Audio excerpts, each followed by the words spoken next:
అన్ని కంపెనీలలో 2 షిఫ్ట్ల వాళ్ళకి కలిపి 1 గంట 2 గంటలు పర్మిషన్లు ఇస్తే ఇక్కడ పర్మిషన్ ఇచ్చేటువంటి పద్ధతి లేనటువంటి కంపెనీది. అంటే దేశంలో ఉన్నటువంటి కార్మిక చట్టాలు రూల్స్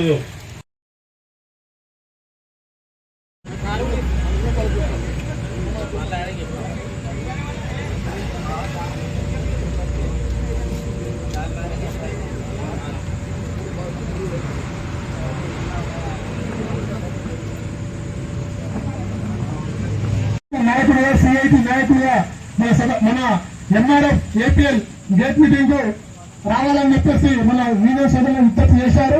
విజ్ఞప్తి మేరకు ఈ రోజు ఈ యొక్క గేట్ మీటింగ్ కు ఆదరణ చుక్కరాములు గారికి అందరి తరఫున ధన్యవాదాలు తెలియజేస్తూ చుక్కరాములు గారు అందరికీ తీసుకోవాలని కోరుతా ఉన్నాను.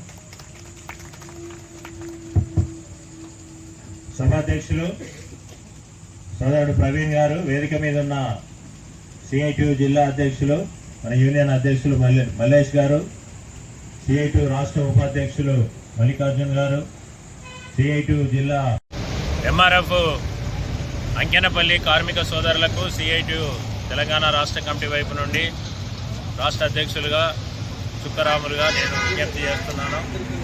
రేపు జరగబోయేటువంటి ఎన్నికల్లో సిఐటి చుక్క గుర్తు మీద పోటీ చేస్తూ ఉంది. సిఐటిను అత్యధిక మెజారిటీతో గెలిపించాలని కార్మిక సోదరులకు నేను విజ్ఞప్తి చేస్తున్నాను. కారణం ఏంటంటే ఇప్పటివరకు ఈ కంపెనీలో బిఎంఎస్ వాళ్ళ నాయకత్వంలో ఒక ఒప్పందం జరిగింది. తర్వాత ఇప్పుడు మాతో ప్రత్యర్థిగా పోటీ చేస్తున్నటువంటి రాంబాబు గారి సారథ్యంలో ఒక ఒప్పందం జరిగింది. 2 ఒప్పందాలు జరిగిన తర్వాత 15 సంవత్సరాల నుంచి పనిచేస్తున్న కార్మికులకు 40,000 కూడా ఇవాళ జీతం వచ్చే పరిస్థితి లేదు. కొత్తగా జాయిన్ అయినటువంటి కార్మికులకు 20,000 వేతనాలు వస్తున్నటువంటి పరిస్థితి ఉంది. మరి ఈ కంపెనీ బ్రహ్మాండమైన లాభాలతోటి పనిచేస్తున్న పరిస్థితి ఉంది. రెండోది ఉద్యోగ భద్రత లేదు. ఇప్పటికే మా యూనియన్లో ప్రారంభంలో జనరల్ సెక్రటరీగా ఉన్నటువంటి వ్యక్తి ఓ కారణం చూపించి ఈయన డ్యూటీకి వస్తలేడని చెప్పి టర్మినేషన్ చేశారు. రోజు టర్మినేషన్లే నడుస్తూ ఉన్నాయి. ఇవాళ ఇక్కడ ఉద్యోగ భద్రత, ఒక ప్రజాస్వామ్య వాతావరణం ఈ కంపెనీలో లేదు. అందుకనే మేము ఈరోజు కార్మిక వర్గాన్ని కోరుతున్నాం. సిఐటి ఒక జాతీయ కార్మిక సంఘం. ఇవాళ సంగారెడ్డి జిల్లాలో జహీరాబాద్ నుండి పటాన్ చెరువు వరకు ప్రతి పారిశ్రామిక వాడలో కూడా ఇవాళ సిఐటి ఒక అగ్రగామి దళంగా పనిచేస్తూ ఉన్నది. సిఐటి నాయకత్వంలో చారిత్రాత్మకమైనటువంటి వేతన ఒప్పందాలు సాధిస్తున్నాం. కార్మికులను ఇవాళ రెగ్యులరైజ్ చేస్తున్నాం. ఒక ప్రజాస్వామ్యయుతమైనటువంటి వాతావరణము ఇవాళ ఇక్కడ ఈ జిల్లాలో ఏర్పడుతుందంటే అది సిఐటి ద్వారానే ఏర్పడుతుంది. పోయిన నెలలోనే సుమారుగా 6 కంపెనీలలో ఎన్నికలు జరిగితే 5 కంపెనీలలో సిఐటి గెలిచిందంటేనే మరి సిఐటి ఏ రకంగా కార్మికులతోటి ఇవాళ మమేకమై పనిచేస్తున్నదో మరి మేము ఇంతకంటే ఉదాహరణ చెప్పాల్సిన అవసరం లేదు. కాబట్టి ఇవాళ ఎవరైతే మా మీద అసత్య ఆరోపణ